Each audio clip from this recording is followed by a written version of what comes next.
Virtually মুখ্যমন্ত্রী শুভেন্দু অধিকারীর হাত দিয়ে কালিয়াগঞ্জ পৌরসভায় অন্নপূর্ণা ভান্ডার যোজনার আনুষ্ঠানিক সূচনা হলো। বুধবার দুপুরে পৌর বিবেকানন্দ উৎসব ভবনে রায়গঞ্জের সাংসদ তথা পুরপ্রধান কার্তিক পালের পৌরোহিত্যে এই অনুষ্ঠান হয়। উপস্থিত ছিলেন প্রাক্তন পুরপ্রধান বিশ্বজিৎ কুণ্ডু সহ বেশ কিছু পুর কাউন্সিলর।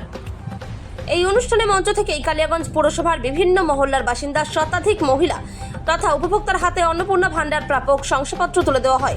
কালিয়াগঞ্জ পৌরসভার 17টি ওয়ার্ডের অধীনে প্রায় 9,000 মহিলার নাম অন্নপূর্ণা ভান্ডার যোজনার উপভোক্তা তালিকায় স্থান পেয়েছে। কালিয়াগঞ্জ থেকে অনুপ জয়সওয়ালের রিপোর্ট, বিগ নিউজ বাংলা।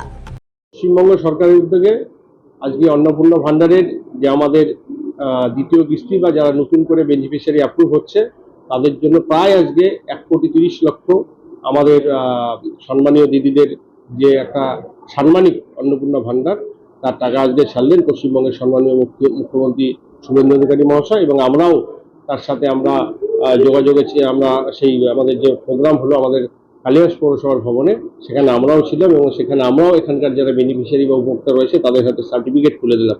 এবং তার সাথে সাথে সম্মানীয় মুখ্যমন্ত্রী ঘোষণা করেছেন যে অনেকে বিভিন্ন মাধ্যমে গুজব ছড়াচ্ছেন যে নাম বাদ দেওয়া হবে, সেটা কিছু নয়। যারা অ্যাকচুয়াল বেনিফিশিয়ারি তারা অবশ্যই পাবে। এবং সময়ের ক্ষেত্রে তিনি আগস্ট মাস অবধি সময় দিয়েছেন, আমাদের পোর্টাল অন থাকবে। যে সমস্ত উপভোক্তা বা যারা সুবিধার্থী তারা যদি এখনো না পেয়ে থাকে আমাদের পৌরকরণে যোগাযোগ করুন বা অনলাইনে ফর্ম ফিল আপ করুন। যারা যোগ্য তারা অবশ্যই আমার মাতৃশক্তি অন্নপূর্ণা ভান্ডারের আওতায় আসবে।